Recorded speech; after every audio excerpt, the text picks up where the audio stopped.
back to Comedy or Worse. I'm here with a very special guest. Hi, I'm Nick Scarpino. Oh, yeah. Which camera do I look at? Am I looking at that one or am I looking at this one? Camera. Oh, that's the camera. This is my iPhone 15 Okay, video. beautiful. We've got your Yeti cooler here, which is great. We're going to take that to the beach later with the kids. That's going to be fun. I don't have any DC, but I got... No, we're good, actually. Okay. This is perfect. I'm trying to hydrate. This is, It's hot down here. Yeah. Nobody told me. I didn't bring shorts. Oh, no. I know. I'll be fine. I'm from Southern California, so I should know better. Yeah, for sure. And then this one's recording better audio. Got it. Yeah. For the blue. Together. Perfect. I love it. Sweet. Cool. All right. What do you got here? Just a few questions. Cool.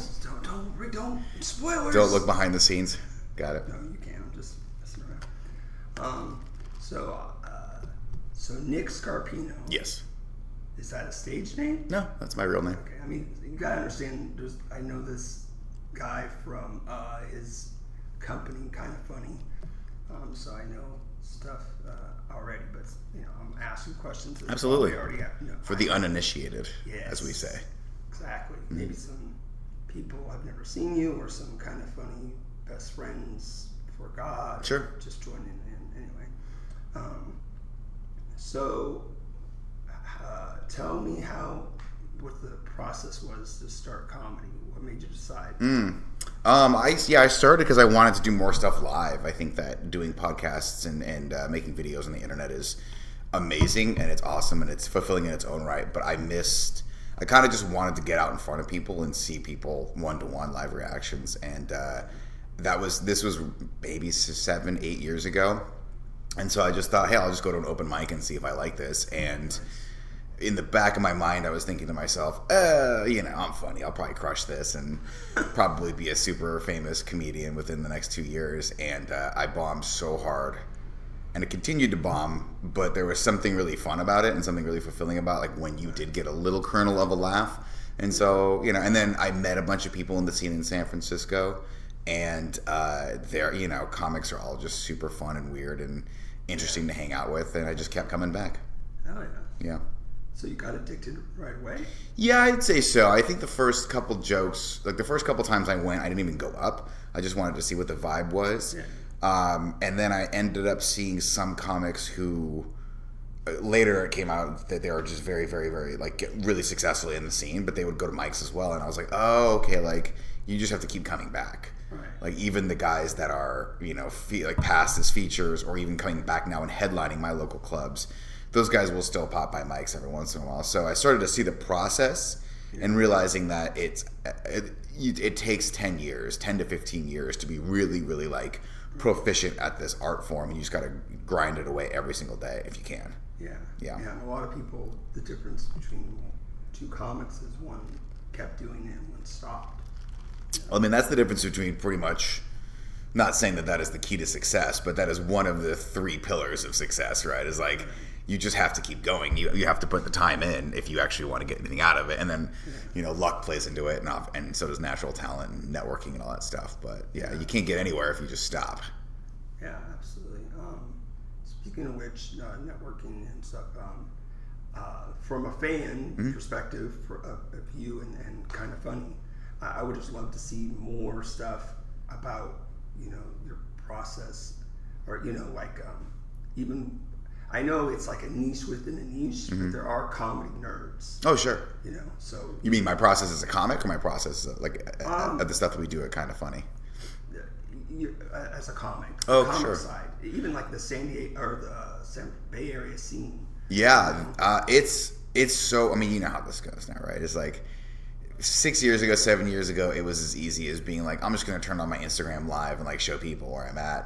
Right. And I think people don't respond so much to that. Now you got to bring 2 cameras to every setup with audio equipment and just to get that one clip of crowd work. And then it's become way more difficult to be seen in the comedy scene, to get your image out there and get people to come follow you just specifically for that. And also it's kind of weird because if people follow us for the podcast stuff, predominantly that's video games and movies. And so if I'm not talking about that, I've noticed that it's harder to get them interested in this quote unquote side hustle of mine, which is comedy. Right. And so I default to, well, I really enjoy it and I don't have to be doing any of that stuff. So I'm just going to put my nose down, grind, go to shows, go to mics, have fun. Yeah. And then maybe one day I'll start promoting that a little bit more heavily. Sure. So yeah, I guess that's the difference,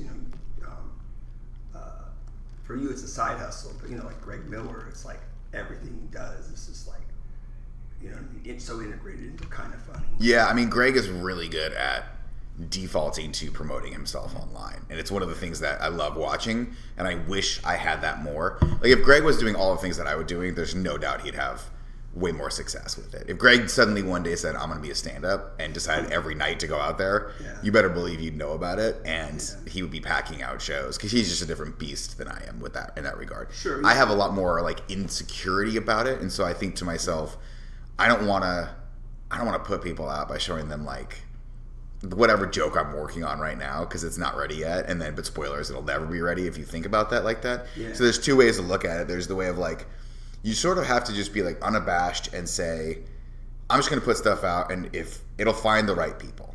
Right. And some people might not like it and they might unfollow me for it, but that's what's going to go. Or you can do the wrong way, which is kind of how I'm doing it, where you go, oh, that thing's not quite ready yet, and then you never end up putting anything out. I'm sitting on like 7 clips right now that I need to go back literally to the hotel right now after this and probably go edit, just because I'm like, there's good stuff in there, but Yeah. What are you going to do? Yeah, I know. I got to get better at clipping stuff out for the podcast and my own self. Yeah. And then I was like, there's a new comedy club, Yellow Door, that just opened up. Oh, cool. And I messaged them through Instagram, and they're like, oh yeah, send some links, Yeah, send some clips. Like, oh fuck, not again. Yeah. Every time this happens, I'm like, oh my god, this last clip is like over a year old. Sure. And yeah, that's why you got to get that. Every time I get a decent clip, that's like a 7 to 10 minute long clip, I'll upload it to my YouTube backend and be like, this is the newest link. Because the one thing I don't want to do is have someone check it and see the date it was posted, which is like 2 years ago. Which it can't hurt if it's a good clip, because theoretically you've gotten better. But it's, I do the same thing where I'm still trying to get through a lot of the clubs up in the Bay Area, and people are like, send clips, and I go, like, can't you just take my word for the fact that I'm semi-proficient at this art form? Yeah, exactly. Yeah, it's like, oh, I don't have any good clips. It's like, oh, I was just thinking about it this morning. I'm like, it's joke order sometimes. I was just listening back to some sets, and then this one comic, Rudy is like, oh, you should do this joke first, and then it really, and I was like, oh, I think he's kind of right. And then just this morning, I'm like, yes, I see it. Yeah. It's like my strongest joke. Got to, hit them with it and make them. Yeah, get them laugh right off the rip. Yeah. That's true. I don't want to formulate it, but there is kind of a formula, right? You want that strong opener, you want that strong closer. You can meander a little bit in the middle with longer jokes, but the comics that I think I like a lot, especially some of the guys that I know, are the ones that get a laugh every. Like, if you're doing 10-minute sets, I really respect the guys that can get a laugh like every 10 seconds, every 15 seconds. That it's just boom, boom, boom, boom. And I think that if you're doing an hour, you can't do that. Like, you're going to wear the audience out, and they're just not going to want that for an hour. And so that's why I think as you move to feature and headliner, you can kind of have longer walks for your jokes. You can have longer setups. You can have longer stories. But I'm in that stage still where, when I'm getting up at Punchline, for instance, I'm doing 7 minutes. So you have to think economy of, like, you have 7 minutes to impress the booker, really, and the rest of the comics that are sitting there watching you. What's your material? What's your best 7 minutes? And like, I have a buddy of mine that's like, always do the hits. Just do the hits when you go up there, and it makes sense.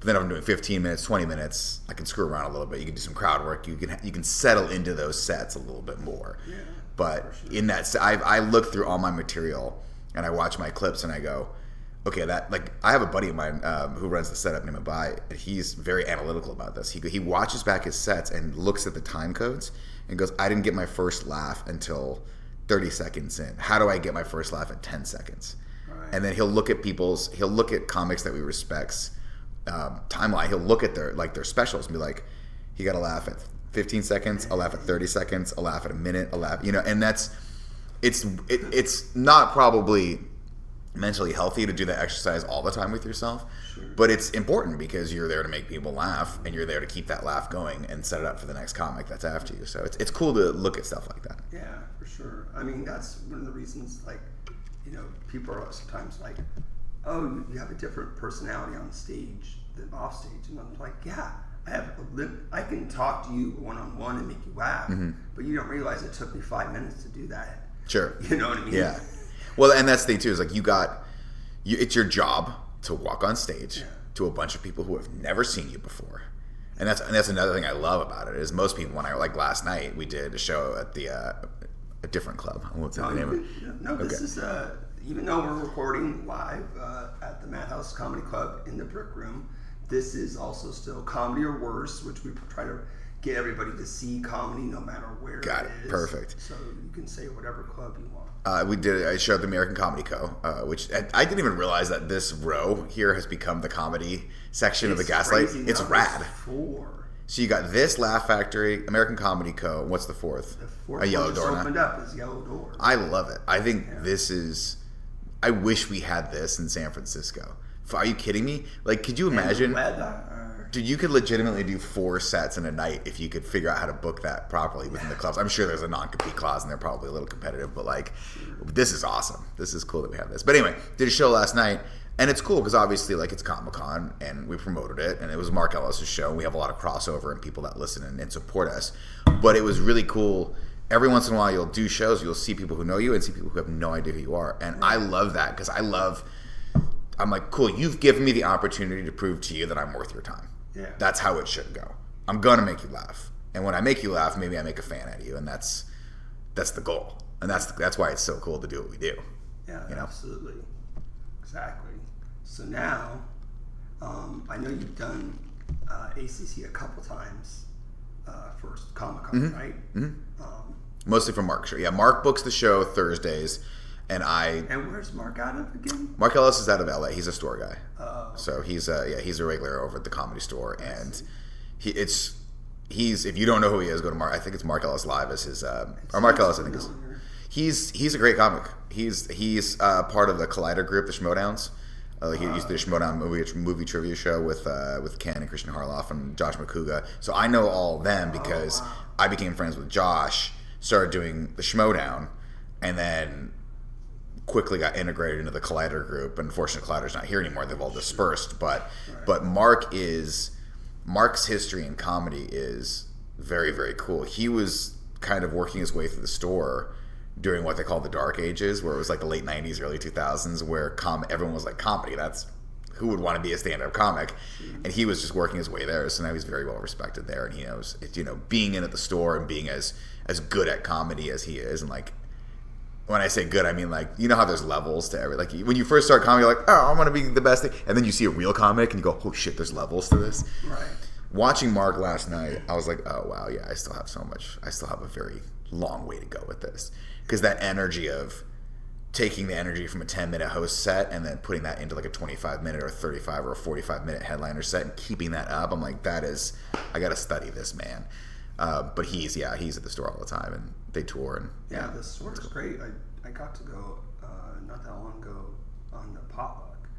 Oh, did you go up? Yeah. How'd you do? Pretty good. Yeah. Like both times I've done it, the first time I did it, I was second. Okay. And the second time I was first. I'm like, gosh, dang, I don't know if it's random or if it's probably not. But honestly, I wouldn't mind going second on that mic, only because that mic's very long. Because they do potluck, then they do the for people who don't know what we're talking about. The world famous Comedy Store in LA has a mic every Monday. It's kind of I forget how they refer to it, but it's sort of like it's the night that everyone that works at the club, or if you're an open micer in the scene, you get to actually come and hang out at the club, and like that's sort of that night. Yeah. The open mic is potluck. It's called potluck. You submit for it, and if you're chosen, you get to go up. And then after that is the Friends and Family mic, which is basically the opportunity if you're a door guy there, you work at the club, they let you go up that night, you might get a spot there. But it's a very long mic. And I got in for the Friends and Family. I did it once, and it was so much fun. And I was like, oh, I can't wait to get in front of this crowd because they're still hot, even though they've been in this room for a while. And the person that went up before me is a guy named Ryan Long. And I believe he's a New York comic. and he lit that room up. Like, I have never seen he did a 3-minute set that I was like, this is arguably the best 3 minutes I've ever seen in my life. Wow. And I went up after and I just ate it. I did okay, but it wasn't like, it's all relative in comedy. If the guy before you murders, you have two options, right? You can ride that lightning and have fun and have a great set, or you could just you got to get compared to him no matter what, and they're, this guy's not quite as good as the last guy that came before that, right? So I had a good set, but it's a humbling experience if you ever get a chance to do anything at the store, because that is like the place to do comedy, specifically on the West Coast. And so being able to just perform there, and shout out to Mark for getting me up there, and everyone that helped with that, but like just being able to be on that stage is super cool. And the red light, the black walls, the names on the walls, it's a comedy fan's dream come true. Yeah, absolutely. That's cool. So what is your writing process for comedy? I write on the way at and on the way home from shows and mics. I cannot sit and write. I think that just does not work for me. I write when I walk, I write in the shower. I have to be doing something else to turn that like sort of analytical part of my brain needs to be doing something so that the creative part of my brain can sort of take over. And so I'll go to mics just to walk there and start thinking about my material. Then I'll do new jokes at the mics. And then on the walk home is usually when I'll be like, okay, that didn't work. Why? And then I'll figure it out. And same with the drive and all that stuff. So I like to use the built-in mechanisms of comedy to do the writing, as opposed to, I have a friend of mine that I called at like 10 a.m. on the way. I was like going to work at like 9:30. I called him. He's like, I'm writing right now. I was like, you're writing at 9:30 in the morning? What are you, crazy? Like, what do you sleep? You're a comic. What are you doing? He's like, I just got a workout in, and I got a protein shake, and I'm doing some writing. I was like, I hate you. That's my process. And then my process for like doing new jokes is I'll either do mics, or if I'm on a show, I'll try to slide in a new joke in the middle of my set. I'll never open or close with it. I'll just try to work new material kind of in the middle. If I'm doing 10 minutes, I'll do like 30 seconds or a minute of a new joke. And that's usually out of respect for whoever booked me, because the one thing that I'm not comfortable with, and I don't know that I'll ever be comfortable with, is somebody like walking into a show and be like, here's my notepad, and I'm trying 10 new jokes on your show that I booked you on. I'm like, what are we doing here, right? So I slide them in there. I try to make them work there, but that's, I think, my process of creating new stuff is a little hampered by that. Whereas I'll have friends that are like, their goal will be like, I want to write 5 new minutes every month. Whereas I'm like, I want like one good new joke every month, so that by the end of the year I have a solid 6 more or 20 more minutes, 6 to 12 more minutes, I should say. Yeah, that's awesome. Yeah. Sweet. So, do you have any like good booking stories? I mean, I know you made a documentary. I did. The documentary. Spoil that. No, yeah, everyone can go. Well, actually, I think we're gonna, between you and me, I think we're gonna try to get that live for everyone to see. Oh, okay. Boy, I still have to figure that out. It's a reminder for me. I'm actually thinking out loud. I got to remind myself to try to figure that out. Anyway, booking stories. What do you mean? Like either, I don't know. I guess, have you ever booked a show? Oh, I book lots of shows. Yeah. Oh, okay, yeah. Sorry. Yeah. Oh, no. Yeah. So I work with a lot of the independent groups up in San Francisco. For people who like, this is a very inside baseball for comedy, but there's like multiple tiers to comedy shows, right? There's the clubs like we're sitting in right now, which is Madhouse Comedy. This is an official club. I don't know who owns it, but the clubs up in San Francisco are Cobb's and Punchline. Those are owned by Live Nation. Live Nation is probably the biggest promoter of live shows, whether it be music or comedy in the United States. Maybe bigger. I don't even know. I'm not too sure with them. Those are the clubs when you want to get booked and get like that level of exposure. Those are the clubs you want to get through, but those are the clubs you have to audition for. Then as you're a comic, there's the next step down would be like the independent shows or the independent promotions. In San Francisco, we have an independent promotion called The Setup. They're awesome. I get to work with these guys all the time. I get to host their shows. I'll book some of their shows sometimes. And right now I have a show. We have a bi-monthly show at the Lost Church in San Francisco that is super fun. So if you guys are ever in San Francisco, check that out. Check out my LinkedIn, or not my LinkedIn. Yeah, go friend me on LinkedIn. Check out my link tree on my Instagram. I usually post those if you guys want to follow me on Instagram. We've got Cheaper Than Therapy in San Francisco, which is another indie club. And these guys run great shows from Wednesday to Sunday, and I get to go up there sometimes and host. And then from the next step down would be then sort of like the mics, right? You've got the shows that are you just go and you sign up, show up to go up, basically. Yeah. And so I have booked at every level of those. I've run mics, I've run my own independent shows, I've run shows for other people, which I vastly prefer to running my own shows. And then every once in a while I'll get booked at Punchline or Cobb's for one of their showcases for the people that are not paid regulars. So Cobb's does a showcase every month, and Punchline does a showcase every week called the All-Star Showcase. And every once in a while they'll slide a couple unpaid regulars onto some of those showcases, and those are really, really fun to do. Cool. So is there a comic like you're like running a show and you're like, oh, I really want to get that comic, and you were able to somehow? Good story. I have one fun story with that. I want every comic possible because, we're very fortunate to be in a really good scene where San Francisco is sort of a AAA scene when it comes to comedy. So we get all the big headliners, right? We get anyone that's big from LA or New York usually makes their way through San Francisco at some point. But my buddy and I were running a show at a place called we called it Deep Cut Comedy, but it was a restaurant called Fish and Farm, which was right across the street from Punchline.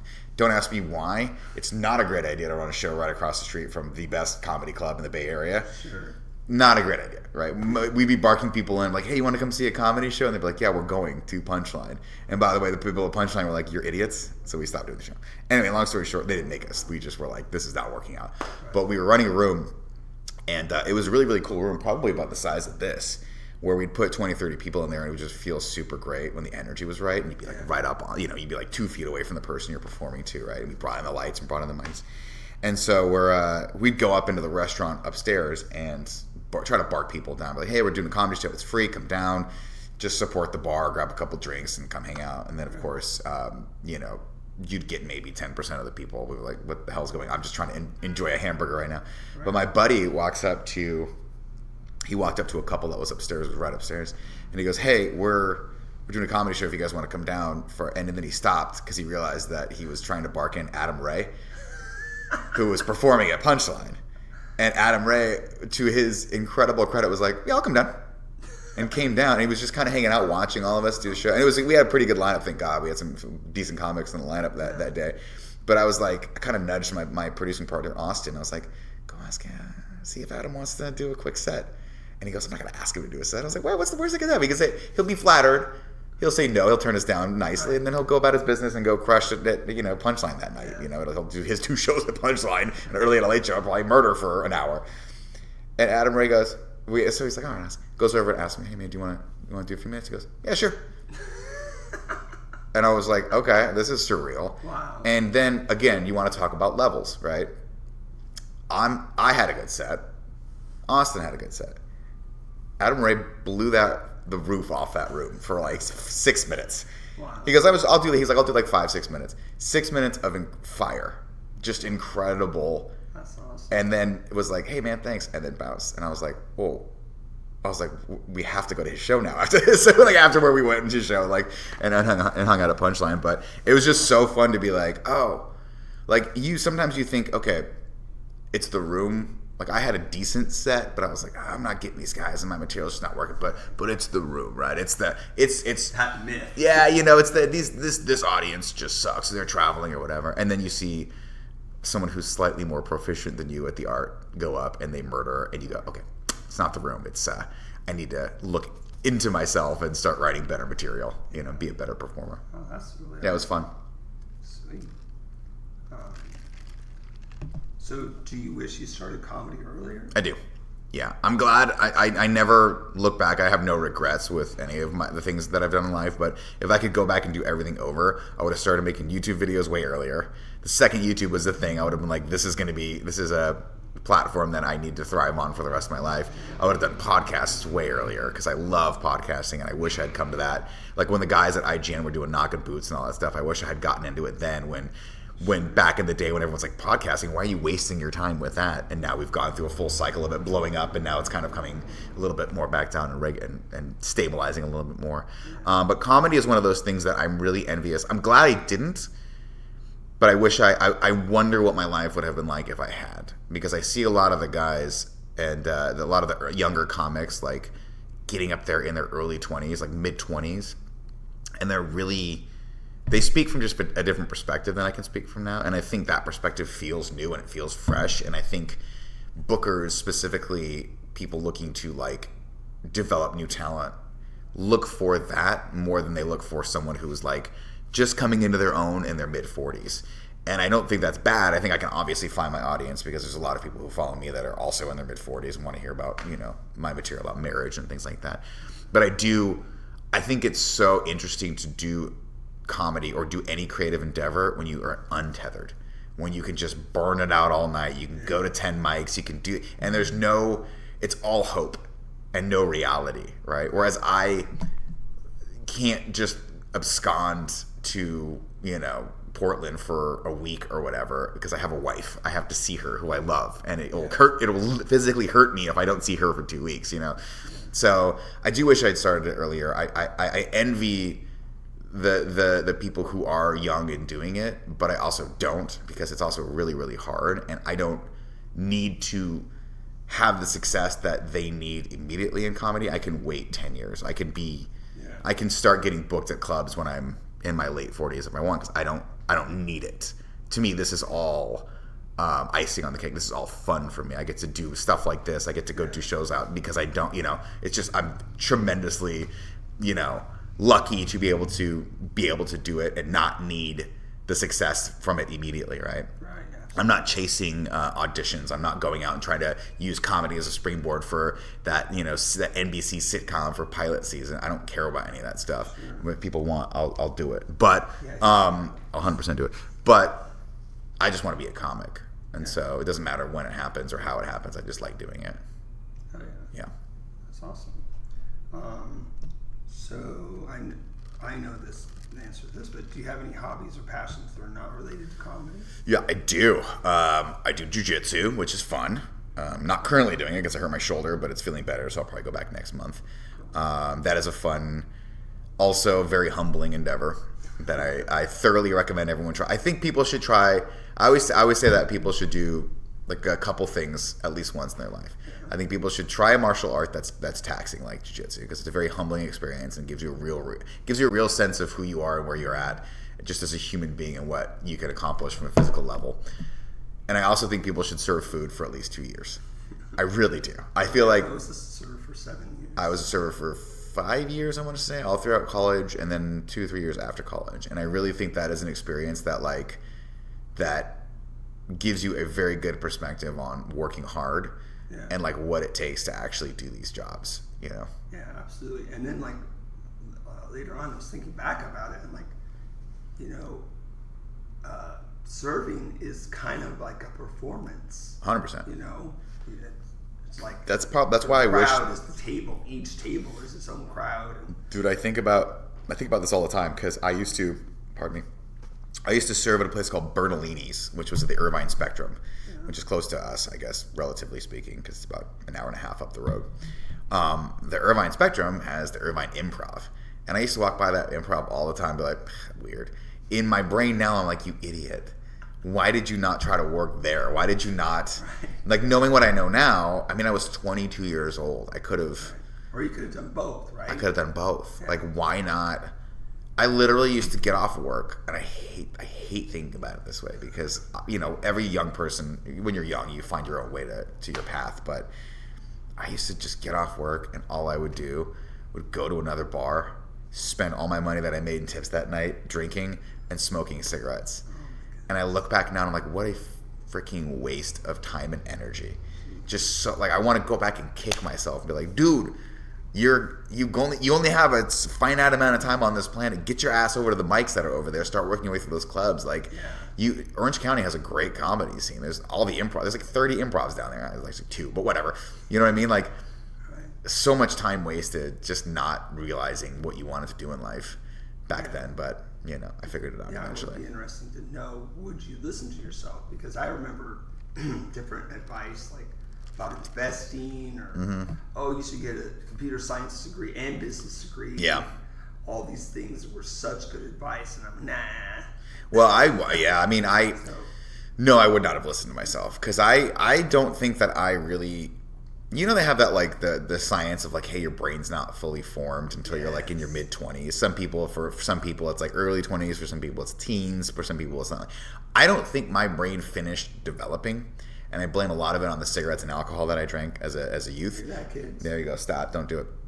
I don't think I really had a sense of... They always talk about, like, when you're 20, in your early 20s, you don't have a sense of the future yet. You don't have, like, your brain... That last little part of your brain hasn't developed to give you a sense of consequences for, like, long-term future. Yeah. I don't think I got that until I was 24, where I started thinking, oh shit, I'm behind.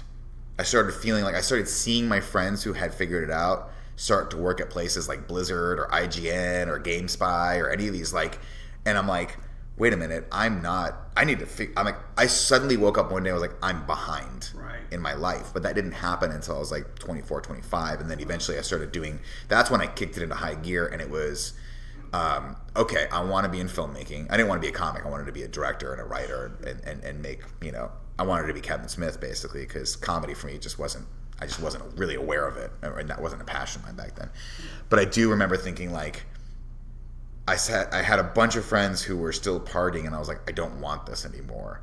Yeah. What do I want? Well, now I want to start learning. And I got super into, like, learning the skills that I now use today. I was like, I'll never forget.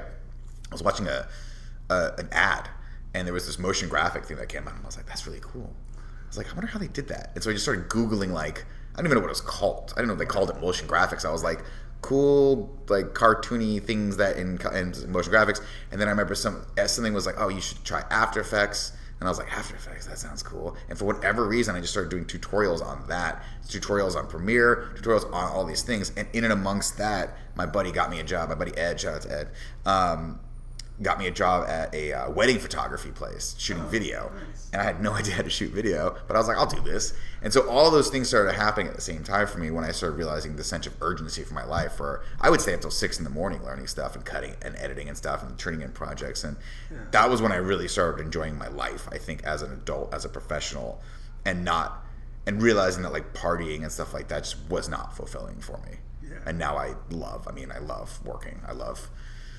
burning it out all night and then doing it again the next day. Oh yeah, that's awesome. So how did you end up at IGN? IGN I wound up because my buddy Ryan, who I was roommates with in college and who I'd been friends with since junior high, we used to do sleepovers at each other's houses, and his mom still to this day makes the best chocolate chip cookies I've ever had. They were like hockey pucks. They were super dry but so good. He worked at a place called GameSpy. GameSpy was back-end technology for online gaming, basically. People who know, you'll probably remember, but it got folded since into a bunch of other stuff and doesn't exist anymore. But they used to do, like, peer-to-peer, like, you'd play, if you were going to play, like, StarCraft or something like that, that would be, like, StarCraft would have been BattleNet, but it doesn't matter. He worked for them, and they were in Orange County. He was a computer science major in college, and I was a computer science major in college for two quarters until I realized I never want to do this again. I tell the story of I sat in my first lab where they were like, here, this is like, they're basically throw you to the sharks. They're like, sink or swim, make Pac-Man. And I was like, what? And they were like, just figure it out. And so I remember looking around at all these people that were like slaving away for 3 hours trying to figure out how to like program. And I was like, I don't want to do this. This is bullshit. No one's talking to each other. This is not fun. This seems like a recipe for me being super depressed for the rest of my life. So I went to film. He stayed in computer science and now works at Blizzard. He works on BattleNet. But he was like, hey, there's a job opening at GameSpy for a video producer. And this was two to 3 years of me being into sort of like shooting and editing. And I was like, oh, I can probably do that. Like, it's a little out of my comfort zone, but sure. I would love to move more into corporate video and like news, like being like E&G style, like news coverage, right? Shooting interviews, traveling. That sounds like a freaking dream come true. And also he was like, yeah, you get healthcare. And I was like, healthcare? That's super cool. Like I want that because, you know, again, I smoked back then. So I was like, at some point I'll deal with some sort of cancer. Knock on wood, I haven't yet. He was like, cool, here's what we're going to do. We're going to put your resume together and I'm going to walk it into the guy that's hiring, because I'm going up to San Francisco and he's up there, and I'll introduce myself and I'll walk it up like, hey, you should take a look at this guy. I was like, dude, you're the best. Like, you're the best friend ever. He goes, well, don't thank me because I get $1,000 referral bonus if you get hired. And he just wanted it. And I was like, cool, man. Hey, let's get you that money, right? So didn't hear anything back for a while. Job came up again. He went up again, I think, and was like, hey, the guy that's hiring, his name is Fran. He seems like a really cool guy. He's Italian too, so maybe you guys have that in common. He goes, I recommended you again. Eventually, Fran called me, and I interviewed. I took the call. I was at the Brea, like right near the Brea Improv. I forget what that little mall's called. I think I was hanging out with my dad. And I was like, I gotta take this call. This might be like a job. And Fran interviewed me. He goes, cool, I want you to come to Culver City. I'm gonna be down there. I'll interview you in person. I was like, Culver City, that's great. And I still am confused by LA, so I was terrified. Go there, interview with Fran, meet Pear. Actually, I think I interviewed with Pear first, and then interviewed with Fran on the phone as well. Fran Mirabella, yeah. Sure. Pear Schneider was in Culver City, interviewed with him first, and then Fran gave me an interview on the phone, and then he was like, hey, so just so you know, we've got another candidate in front of you, but he's from Canada, and like we're having an issue with his visa. So he's like, he was very transparent. He was like, we love you, but we got this other guy. And so, but that ended up falling through. So like literally 2 months later, I get this frantic call from Fran being like, hey, we want you. I'm like, yes. I'm like, in my brain, I'm like, this is awesome, because I'm going to be, not only am I going to get this job that's in Costa Mesa where I live, and it was this cool office, and I was like, oh, this is going to be rad. But like my two bosses that are in charge of me are going to be in San Francisco and LA. They're not even going to be around. Hell yeah, right? This is cool. I'm going to get paid money, just shoot some stuff around the office and just hang out and basically, just make my day job while I shoot short films at night. And he goes, cool, yeah, the caveat though is it's in San Francisco. I was like, shit. And so I had basically like a day to decide whether I wanted to move my entire life. And I was dating a woman, a girl at the time. Like it was semi-serious, and and my family's here, and I had a lease that I had to break and all this stuff. And he was like, well, you want the job or not? And I was like, yeah, I'll take it. So within the span of a week, I had to get all my shit together and pack everything up, and then just pack it into a car. My brother and his best friend Jody and like my brother's sister-in-law at the time were like, cool, we'll go with you. We all just kind of went up there, and I had to find a place to live, and that was. And then so your brother moved up to San Francisco with you? Moved me, and then drove back down. No, he's still down here. He's not moving up to San Francisco. Okay. So, yeah, no, he was basically like, I'll put you, because again, this is me when I'm like 25. I don't have a pot to piss in. I have a bed and an IKEA dresser that broke on the way up there. So my brother, who was always been more put together than me, was like, I'll help you. We'll put all your stuff in a little tiny thing. We'll get you up there. And the funniest thing is, like, I contacted a guy about a room, and I was like, hey, I'd love this room. And the guy's like, sure, that sounds good. And then when I got there, he goes, oh, wait, he's like, I didn't mean it sounds good to like give you the room. I was going to just talk to you. And like, so I'm there. What? On his doorstep with all my stuff, and I was like, what? And this is how stupid I was. Like, I didn't know to check back with the guy. Be like, are we cool? I'm coming up. I just total miscommunication. He ended up being nice and giving me the room, but I moved out like 6 months later because he had a weird cat. It was a big cat. Wow. That's cool. Wow. That's an awesome story. It's wild, yeah. Had to, basically uplift my life, or just uproot my life completely and go up there, and it was, it made all the difference. That was worth it. I didn't have too much going on down here. Yeah, absolutely. I'm glad you did, because me too, because it turns out that GameSpy then I think they got folded out, and then that position would have gone away. So it worked out. Exactly. So what are your goals in comedy right now? My big goal in comedy right now is to pass my audition at Punchline. That is sort of the thing that's always looming on the horizon for me. And the way that works is I've been going to the Sunday showcase. Punchline has everyone's system of becoming a paid regular is different, right? For some clubs, you just come in, you do a good set, and they're like, cool, you're like in, right? The San Jose Improv, for instance, you do their mic. If you do a good 3 minutes and they like you and you have the set of the night, they go, cool, you're passed. You can come work the club. You got to get dates from them and stuff like that too, but that's sort of their process. Punchline has a little bit more rigorous process. You have to go to the Sunday showcase basically indefinitely every Sunday, hang out, do well. You go up once every 3-4 months. You do well enough, and then the booker goes, cool, it's time for you to get an audition. And then is a 15-minute host set on a Tuesday, Wednesday, or Thursday night for an all-star show. You got to nail the announcements. You got to do your time. You can't short it. You got to do all these things, and it's basically ensuring that you really want it. And so I'm at that point right now where that's what I'm working toward. I want that 15-minute audition. It's been the sort of the top of the mountain for me for a long time. And then once I get that, then I'll find another mountain to climb. Yeah. Then it's the slow, long climb toward being passed as a feature, which is a while. Yeah. The more prestigious the club, the more long and drawn out the process is. Like the store, from what I understand, that'll take you 10 years easy. Unless you're incredible, or you're coming with a credit, or people know you, right? So if you're like, if you're a well-known comic from, like, I think I was just listening to Big J Okerson talk about how he never came out to LA because he's always been a New York guy, and he just didn't feel comfortable because he didn't know anyone at the store. And then finally, like, Ari Shaffir was like, no, that's stupid, come to the store. And now he does it all the time, and I'm sure they immediately passed him because he's Big J Okerson, right? That's not going to happen for me. But yeah, so my goal right now is to work toward that. I'm using that as sort of like a litmus and a motivating factor toward just being better at comedy and doing more stuff like this. So if on the unlikely ability I never get past, it won't matter to me because I'm still trying to become better at comedy, and then obviously trying to get more of a following for it and all that stuff. So, but I'm hoping that happens this year. Nice. So do you have like a favorite joke? Like, either it could be anybody's joke. A favorite joke? Not really. I mean, there's what I love is that every comic has the one joke. And that's something that I notice about myself is I'll be watching comedians and I won't remember their name, but I'll remember their joke that they did. I'm like, oh, you're the guy that had that joke about, this, that, or the other thing. So that's always the fun thing about comedy is you can always find a little kernel of something hilarious in everyone's set, and that's sort of the thing that I hold on to all the time. Yeah. That's awesome. So what is your favorite place to do comedy right now? Ooh, great question. There's 3 rooms that I love in San Francisco. One is a place called the Speakeasy at the Palace Theater. That's a setup show. That is my favorite show on the planet. I host that. Usually when it's happening, I'll host it once or twice a week. And that is great cocktails, great vibe. It's like a cool, actually like dialed in speakeasy where you go down and it's like a laundromat, but then you go in and it's like all cool gambling parlor and all that stuff. And they have 2 theaters. They have the small theater, which we do comedy out of, and the big theater where they do a magic show out of. And the whole place is decked out. It's like walls move and they can reconfigure it. So you never know. It's like a labyrinth down there. That's super fun. Second favorite place, Cheaper Than Therapy, which is so fun. I shouldn't say second. They're tied for first. I like doing both of those places. That is a black box theater close to Union Square. They do shows Wednesday to Sunday, and they've got a bar downstairs. It's super fun, and the people that run it are great.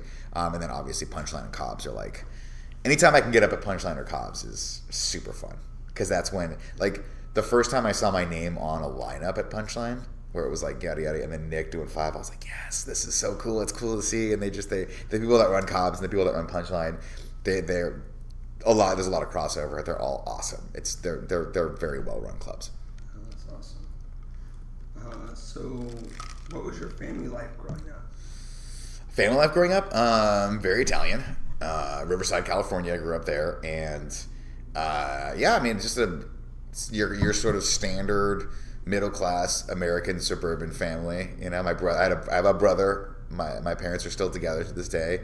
Nice. I had very supportive parents growing up, which, is unfortunate for my comedy career because I'm just very well adjusted.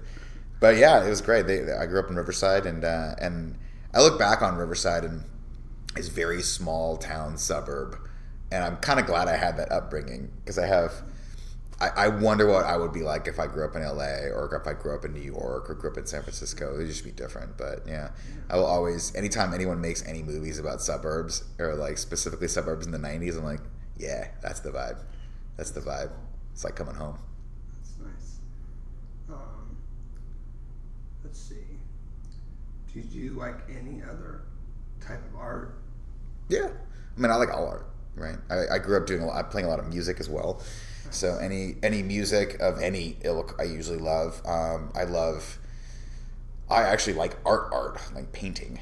One of my favorite things to do when I'm traveling with my wife is she'll make me go to like 3 or 4 different museums, and I love it. I love walking around and just staring in front of and seeing like the skill that goes into either classical art or Renaissance art or modern art. Specifically, I love modern art.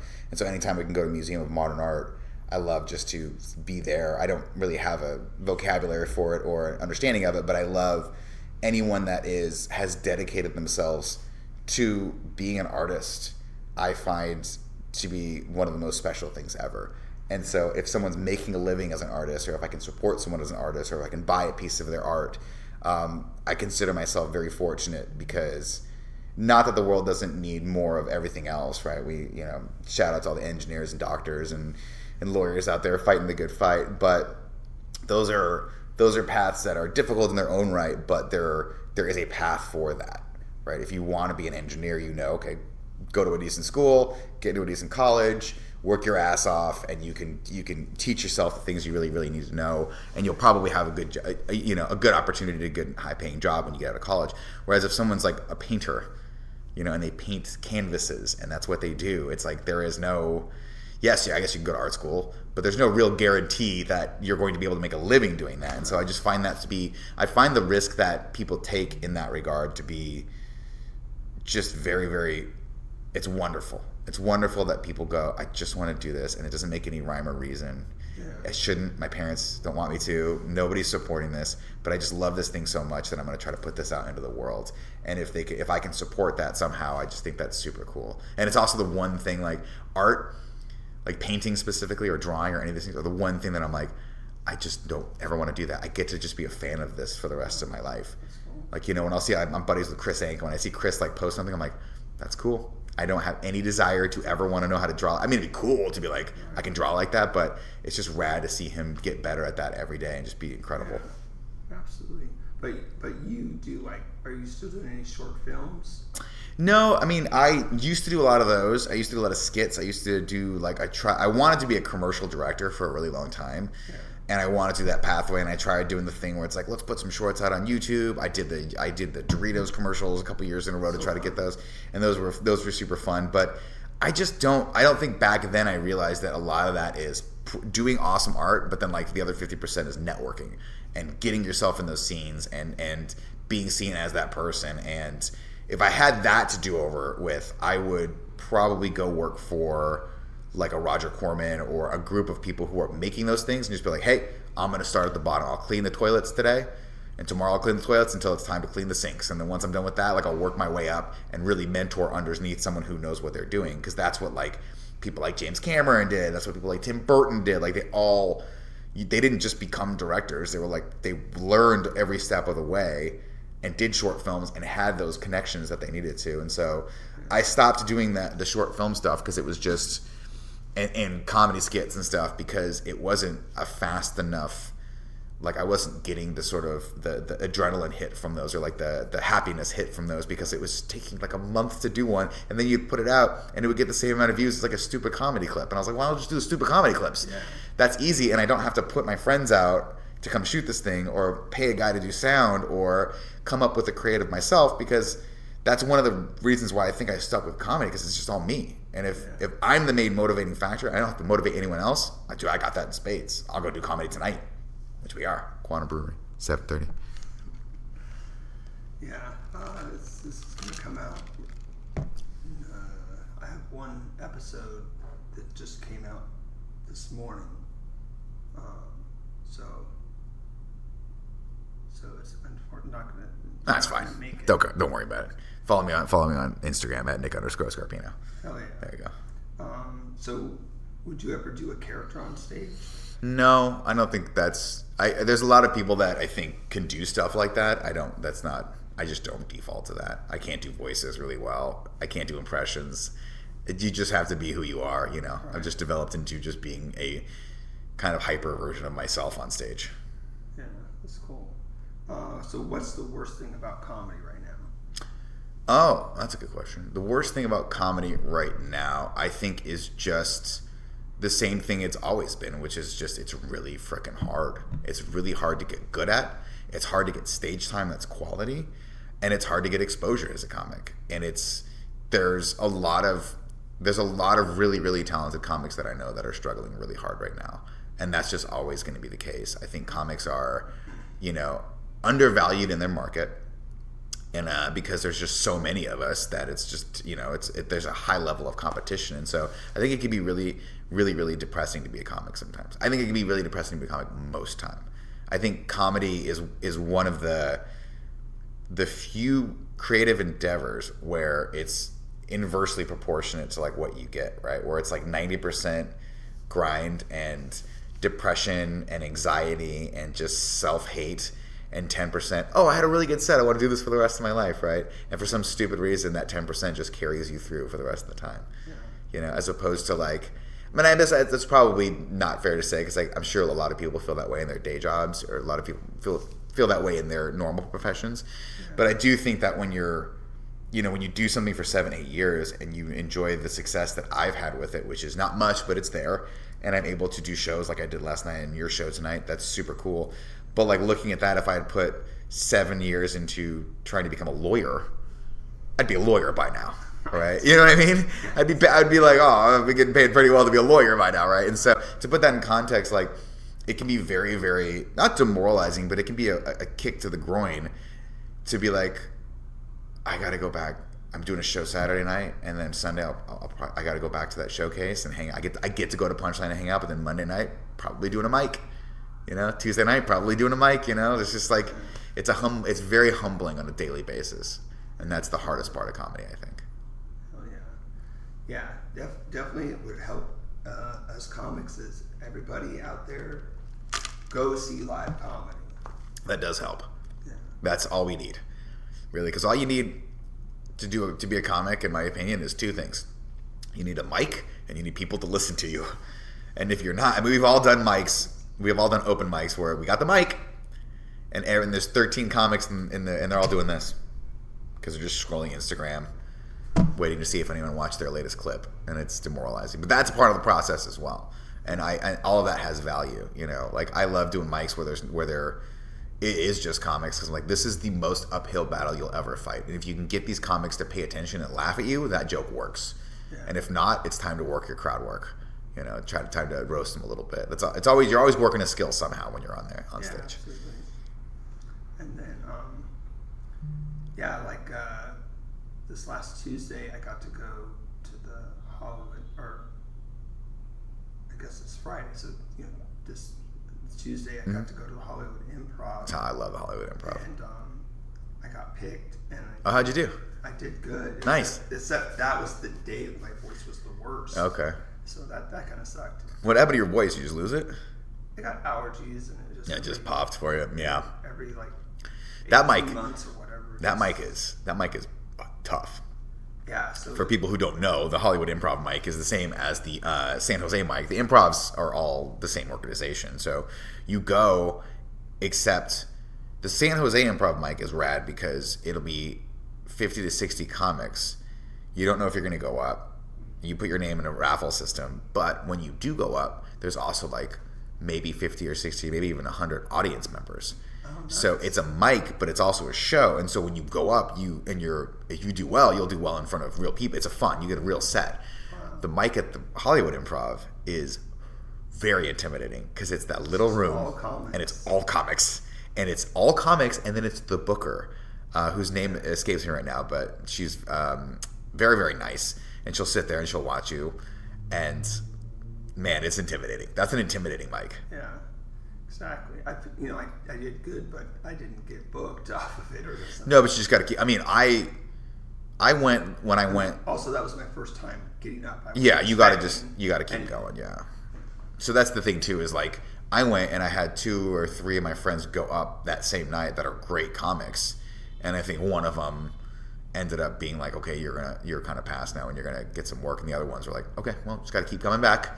That's the process. But that's what's so hard about it, right? Look, if there were only like 50 comics in California, we'd all be thriving right now. But there's not. There's like thousands of us out there, and a lot of us who are taking it very seriously, and it's tough. It is a high degree of competition, and everything plays into it, right? From your age all the way down to your material, to your height, to your background. All that stuff is like, that's the game. Is that something someone wants? Yeah. Are you ready for that? Is the club booker looking for that right now? And if not, you got to just keep going. Right. Yeah. Even if they're not, the booker isn't like. There's sometimes it's subconscious. They don't even know.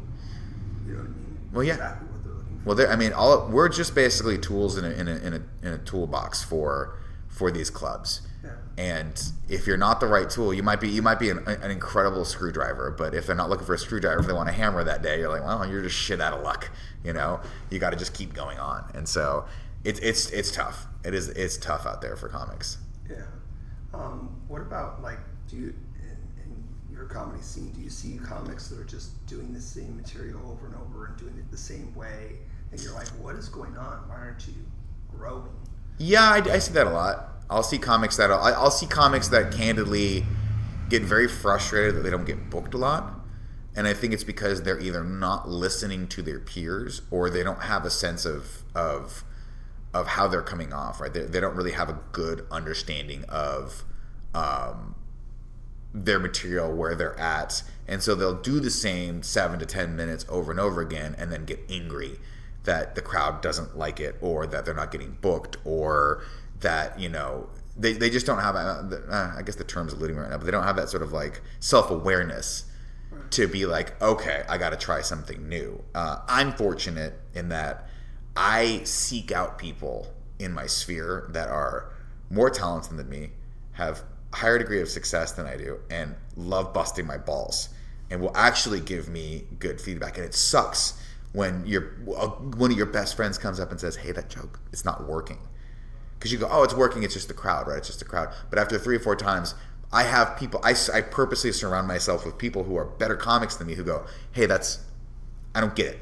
What are you doing? Stop doing that joke. Right. Or figure out a way to retool that joke to make it work.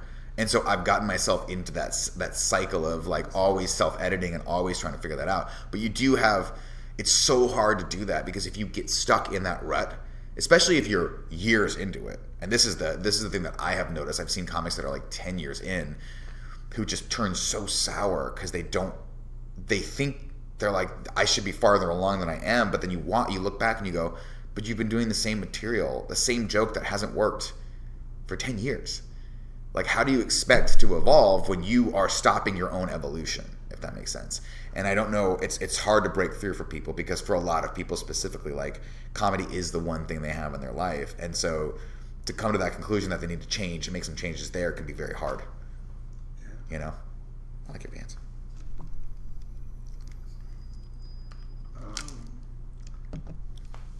So do you have like a favorite fan interaction, either through Kind of Funny or your own comedy? No, I think it's just super cool still that people care. Yeah. Like, you know, whenever I tweet or I put something on Instagram or whatever, I'm like, hey, I'm going to be at this place. Anytime anyone shows up, I'm like mystified that worked. I'm like, first off, thank you for caring, because you're wild. Like, it's great that it's unbelievable that it's unbelievable that it works. Yeah. That I go, I love this thing and I want to share this thing, and that people actually go, cool, we're down. Like, that's mind-boggling to me, and that will never cease to be incredible to me. Right. That someone actually gives a shit enough about me to want to come out, buy a drink, and support me for a few minutes is always going to be the coolest thing ever. Yeah. Always. I'll never get tired of that. For sure. Yeah. What about you being a fan of someone else? That's the one thing I wish I had done earlier, is that I think I had so much ego that I was like, I'm not going to be a fan. Like, I want to be one of them. I don't want to be a fan of one of them. But I think what you need to do when you're starting off, and when you're actually is you should always be a fan of the thing you're doing. You should always be a huge fan of the thing you're doing. You should always have people in the scene that you're like, that's what I want to be, right? So starting off, of course, like everyone 7 or 8 years ago, I was like, I'm really into Joe Rogan because he's the guy I want to be, right? He's a comic. He's a black belt in jiu-jitsu. He's crushing it on all sides, you know? And so looking at the success of him and his whole crew, Burt Kreischer, Tom Segura, all those guys, there's two ways you can take that. You can be like, well, screw those guys. They're just successful and I'll never be that. Or you can go, cool, let's stay in this pocket of being a fan, right? Let's stay in this pocket of looking at these people, or any of the big comics from forever, right? Like, you look at throughout the eras, going back and be like, just unabashedly, or just take your ego out of the equation and be a fan of Richard Pryor. Take your ego out of the equation. Be a fan of like Ali Wong, or be a fan of like Margaret Cho, or be a fan of any of these people, and then look and study. Like, once you take the ego out of it, you can study them from a perspective of how did they make it work? Because at some point, what's crazy to me was learning like Ali Wong used to do the brainwash, which is where I started in San Francisco. She's an SF native. Like, Hassan Minhaj was there too. Like, and people know them. Right. And so when you meet them, you go, oh, I see a road that could potentially be me. I could have that success, but I have to figure that out first. And I think that comes from being inspired by them, and that comes from being a fan of them, as opposed to being like don't act like you're holier than thou and be like, I'm going to be the best comic ever. Humble yourself in front of the altar of comedy and be like, teach me, I'm ready to learn. You know, that's how it should work. Yeah, that's cool. Yeah. Yeah, there's a mic I do on Mondays. It's like a mixed mic. Okay. And it's called The Stats. Okay. And I was talking to this magician, guitar player, and he's like, oh yeah, like, he's like, that fan used to do the mic here, and then awesome. he got famous, yeah, and came back, and he was like kind of a dick. Yeah, like, don't do that. Oh man. Yeah, I don't know. I think that's part of the benefit of not getting famous immediately is that you then have that perspective, and I think you see the people that no disrespect if you blow up fast, but I've seen comics and I've heard of comics that blow up in their second or third year of comedy for whatever reason, and generally the story is they don't tend to be too nice to people, as opposed to guys that took 10, 15 years, or comics took 10, 15 years, they get it. They're like, it wasn't so long ago that I was barking people into a show that I can't remember that pain, Like, I will always hold with me the pain of serving food and having people be a dick to me there, and how hard it was to do that day after day from washing. I started as a cook. I used to wash dishes. Like, I would do all the jobs, and then I was a busboy, and that's what I spent a lot of time with. Then I became a server, and I remember all those stages of being like, I don't want to go back because it's better to be a server than just a busboy, but it's hard work, and so you carry that with you now. Even when I go to a restaurant now, I'm like, someone's like, the service here is terrible. I'm like, yes, and I'll tell you why. And then is it the waiter's fault? Is it our fault? Is it the kitchen's fault? Right? I know all these things, but some part of me is like, you got to be a little more sympathetic because I used to be there, and to this day, I cannot not tip 20%. Even if the service is terrible and I'm like, you're bad at this, you should quit, I'll still give them a good tip because I remember everyone has bad days and that stuff. But it's the same in comedy where I think for 10 years, 15 years, 20 years, you might struggle, and you got to carry that with you and always be humble because, man, I'll tell you what, there's the old saying, like, the people you meet on the way up are the ones you're going to meet on the way down. That happens. Nobody stays famous forever. There are very few people who get to be like Kevin Hart, who is like just going to be at the top of comedy forever because he grinds it out. I would even argue that Kevin Hart's not at the top of comedy anymore. I would say he's just the top of being a celebrity. Sure. So you got to be humble always, and just remember, like, what goes up comes down every time. I have no idea how I started that conversation. So I just started. I'm rambling now at this point. Great. So do you know other people in the Kind of Funny community that are comics? I know you, and I know a few people have started and like tried mics, which I think is awesome.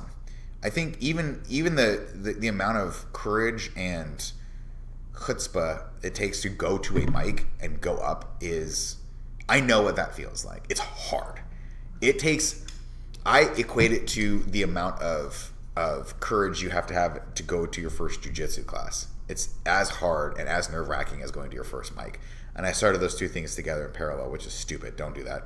Do jiu-jitsu first when you're young so your joints can take it, and then do comedy later. The jiu-jitsu seems a lot harder because... it's harder physically, but mentally it has the same level of fear, right? Okay. There's a lot of people that go, just go, you're just wrestling with people, right? But a lot of people have a very big fear of public speaking. I was a nervous wreck before my first mic. Hell, I'm a nervous wreck still before shows. But it's hard. It's really, really, really hard. So anytime I hear people say, hey, you inspired me to go do this, and I did it, I'm like, that's cool. Because you did something cool for yourself. How many people can even say that they tried comedy once, let alone keep doing it, right? Let alone commit themselves to the process. Exactly. Yeah, it's kind of funny. I saw some Facebook posts that was like, I think in 2022, I saw, oh, you posted this in 2012, and it's a freaking joke. Yeah. And I'm like, oh my God. I know. Thanks, Facebook. Thanks, Facebook, for reminding me how bad I used to be at comedy. Not only that, it's like, why didn't I go to comedy? You know what I mean? Like, just that little bits, like, like New Year's resolutions too. Yeah. I did a New Year's resolution, and then a whole year went by, and then next year I'm like, oh fuck, I didn't do it. Yeah. So I did it. It was like, man, at the Madhouse when it was up at Horton Plaza, and it just was a holiday, but it was also a contest. Yeah. And I don't recommend doing your first thing as a contest, but that's just how it worked. Dude, out. that is the one thing that I will give people as a piece of advice is that, like the San Jose Improv mic is one of my favorite mics because it is really kind of a mini audition for the club, right? The guy that books the club and a bunch of other people are always there. They're super cool. They will actually give you feedback too. So if you went up, they have this great system where like they're like, hey, if you want to hang out for like an hour afterward or whatever, we want to talk to every single one of you guys and give you feedback on your set. So whether you did well or not, they will like I've done it once. I've gone like 5-6 times and I got picked finally, and they gave me great feedback. They were like, honestly, you're great. You were the most professional comic that was on the stage. Here's a couple of little things that we would change for you, but someone just had a better set than you tonight. It happened, so I didn't get picked that night, whatever. But I do not recommend doing that mic if that is the first time you've ever done a comedy mic, right? That is not the right environment to go up because that's not a mic, it's an audition for the club. Sure. Find the least intimidating mic you can, go there and don't even go up. Just go. This is my favorite thing to do if I ever want to try something new. Just go. But tell yourself, I'm not doing it tonight. I'm just going to go have a cup of coffee, go have a beer, and watch other people do it and see the system and how it works, and then commit to going back the next day. And then eventually you will have the courage to put your name on that list. And then when your name's called, you'll have the gut check moment of, you kind of just black out for a second, and you come back, you're like, that was the worst experience of my life. I think, which is my mic for, still to this day, my miking experience, I think. Yeah. That's cool. Yeah. I don't know if I finished the story, but at Hollywood Improv, it's nice to go to a different city, even though it was all comics. Yeah. I did my set and it did good. Because the comics haven't heard it 50 times. Heard it. Yeah. Yeah. That's my, that's the bane of my existence right now. Actually, that's not true because I know every comic in the Bay Area now at this point, especially a lot of the newer guys, because I'm still doing mics, but it's kind of fun because you have that challenge of like, what have I done this joke 40 times at a mic? If not, you got to write new jokes, try new stuff, and if they do well, there you go. If your new material does well in front of comics, you got something, because comics are not opposed to roasting you or not laughing. Right. They will sit and they will be like, that's not good, because they don't give a shit, because they're there to do their job as well, and most of them aren't paying attention to you anyway. There's a great new club in San Francisco called The Function. They do shows there and then they do a mic right afterward, and it's really cool because it's the same kind of vibe as like a San Jose Improv where there's actually audience members there, and so if you can go up like 5, like if you go up somewhere in the first 10 people, you're actually performing to real audience members, so you get a real kind of litmus test for how well the material is doing. Yeah. So that's pretty cool. So if you can find mics like that, that's always good. Yeah, that's cool. So have you ever had a comic or even just an audience member see your comedy and then later on find out about kind of funny and be a fan of that? No, I don't get that too much because people, it's like when you give people credits at the beginning of your set or you tell them to follow you, they never do, right? Put yourself in the shoes of an average comedy goer experience. You get there, you want to get hammered, so you're focused on that. And you might know this person from yada. They're not listening to that. It's going in one ear out the other, right? And then at the end of the show, like HBO like if Dave Chappelle, let me welcome to the stage Dave Chappelle at our mic. People are gonna freak out, right? They're gonna be like, oh shit, right? But yeah, if I go, hey, I was on this thing this one time that you might have liked, someone's gonna, maybe you get like an oh, like I freaked out or didn't freaked out. I geeked out last night because Malcolm Barrett was on a lineup, and I saw him and I was like, holy shit. You're the guy from The Boys. Oh. He plays one of the PR guys in The Boys. Did you watch that show?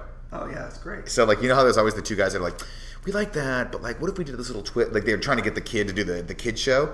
He's one of those guys, and I was like, what? This is super cool. I'm like, so obviously I'm gonna tell people that credit because you're at Comic-Con and The Boys is huge, and everyone's gonna freak out when they see you, right? But for me, you might know this guy from his network where he talks about video. No one cares.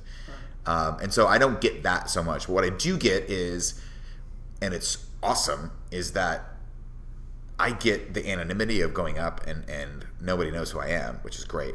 Yeah. But every once in a while, I'll go up and someone will come up to me after the show and go, hey, I saw you at Punchline, or I saw you at Cheaper Than Therapy. It's good to see you again. I'm like, yes, I'm becoming a local celebrity. Like I'm like a local newscaster, right? Where nobody in Los Angeles knows who I am, but in San Francisco, I tell you the weather. This is cool. So it's rad to take it from trying to be like world famous, and trying to get more views like across the world for kind of funny. Just be like, I just want to be well known and well respected in San Francisco, and I'll work from there. I'll work my way out. Like now I'm in San Diego, and I want people to know who I am in San Diego and LA, and like if I can dominate San Francisco in this market, like that's huge because California is one of the biggest markets for comedy. And then you start working your way inland in the clubs there and do that stuff. Sure. But or you fly to New York and you work your way on this. New York is a tough scene, though, man. Right. They do not like outsiders. Like San Francisco, we're very ingratiating when people come from New York. Oh, it's cool that you're LA. Come on up, San Francisco, right? But LA and New York tend to be a little bit more closed off because those are the real, those are the AAA scenes. Whereas San Francisco, I would say, I guess I don't want to put a rating on it, but San Francisco is not LA, where LA is like where you go to become a world famous comic and get shows and get movies and get seen like that. San Francisco is more of a development scene, whereas New York is that's a direct feeder for like Saturday Night Live and shows like that out there. And so those two scenes are the top of the mountain as far as comedy is concerned. So they're a little harder to break through. I do want to, in a perfect world, if I could wave a magic wand and be a world famous comic anywhere, I would live in New York. I would just move to New York immediately. And if I could still do if I could do Kind of Funny in New York and do comedy there and enjoy success in comedy at the Cellar and all those places, that would be the rest of my life, I think. And then my wife would probably love it and then fly to London and never come back. Because she can get to London in 5 hours from there, which is what she keeps telling me. If we move to New York, we can get to London in 5 hours. I was like, yeah, but then we got to fly to London and it's expensive. Anyway. That's funny. So what's the furthest you've traveled to do comedy? Austin, Texas, I think. Nice. Yeah, we did some shows there for Rooster Teeth, and I did some shows there to promote. Actually, that's not true. I did comedy to promote the documentary. My first or second year, I think we did shows. I traveled to promote that, and in Missoula, Montana. That was pretty fun. So getting to fly there specifically just for my comedic endeavors was rad. But the shows we did in Austin were really fun. And it's funny because one of the first shows I did there was a comic called Iffy Wadiwe on it. And he was on my show last night. So it's fun to see, you forget, you're like, oh, you don't think about that when you start doing comedy. You go, oh, I'm going to meet this person once, I'll never see them again. No. You're going to see that person every year, at least once or twice on shows. Because it's not that big of a community. Yeah. There's not that many working comics in every state. Specifically, we have a lot in California, there's a lot in New York, but you'll meet these same people over and over again, which is always why it's cool to see people enjoy a little success or get on a show or do this or like that. They pop for a second, wow, it can happen. It's really cool. Yeah, it's cool. Would you ever do Kill Tony? I would. Kill Tony is very intimidating. Oh my God, my buddy Paco. I feel so bad for him. He went to LA. He posted about this. Paco Romain, hilarious comic. Guy's very well respected in San Francisco. Tours all over. He's a headline. He's fucking hilarious. He goes to do Kill Tony. And they call his name 5 minutes after he left to move his car because he was parked illegally at the store. And they have a clip of Tony Hinchcliffe being like, oh, I got to call this guy up with a name like Paco Romain. And he couldn't go up. I was like, Paco, you idiot. What are you doing? You got to go up. But he'll go up and he'll crush. Kill Tony's one of those shows I don't know that I'm suited for that. I don't think I got a minute of fire material. I think I'm just going to get roasted if I go on that show. Sure. So maybe I don't subject myself to that just now. It's a show that I look at those as the degree of benefit you can get from that. Does that outweigh the soul crushingness of them roasting you for 10 minutes? I don't know. I don't know if I have the balls for that just yet. Would you do it? I got up on Kill Tony. Oh, you did? That's right. 14 months in. Yeah. It was right before lockdown. They were at the comedy. How'd it go? Yeah, I did pretty good. And then had a great interview. So it was fun. Very cool. Yeah, that show's huge. That show's like a star maker now. Going even more. Yeah. It was already when it was at the time they were at the Comedy Store Hollywood, but they would come to the Comedy Store La Jolla and do 2 shows, and I got on the first one. That's awesome. Yeah, they tour all around there. They come up to SF every once in a while. It's great. I mean, kudos to them for keeping that going. Now they're doing arenas though. That's awesome. That's just, that's a bit intimidating, right? Too much. That's a little crazy. I don't think I would want to do it in that environment. No, I'd rather do it on Cobb. When they were at Cobb's, I would have done it there. It's fun, but I don't know. It's hard for me because people. I've been offered roast battles and stuff like that, and it's just a different art form. Kill Tony's, I mean, it's obviously just like doing like 1 minute you gotta do, you gotta go to a minute. But like roast battle stuff like that, I'm like, that's just a different vibe. Like, it's a cool challenge, but I just want to do comedy. I just want to get better at my 10 to 15 minute set and I've done just do that. Roast battles. I've got another one coming up in October. Yeah, I think roast battles are cool because I think it's a really good exercise in like quick writing, because you have to write a joke that's like 10 seconds, and then you got to write 10 of those for the roast, and you got to be brutal. And it's cool. I think we only did do 3. Oh, is it 3 jokes? Yeah, per person. Comedy Store La Jolla, at least like the that level. Mm-hmm. Maybe if you get in that circuit and like go to LA and get up higher, then maybe you'll get like 5. Oh, we're gonna do 5. Oh, okay. Or whatever. But at first it's like 3 jokes. That's tough. And it's like, and it's totally different because the way my comedy is, like, it's hard for me to write a joke where you don't have to think about it. Sure. Like, so it's really tough. But I keep getting called back even though I keep losing because, it's entertaining. Yes. Entertaining. Well, that's the one thing about the roast battles is even if you're losing, as long as it's fun, who cares, right? There's no real, you don't really get anything when you win. It's just kind of street cred, and you get to be invited back for the next one. But we do them up north, and I've just never reached out for it because I don't know. I should.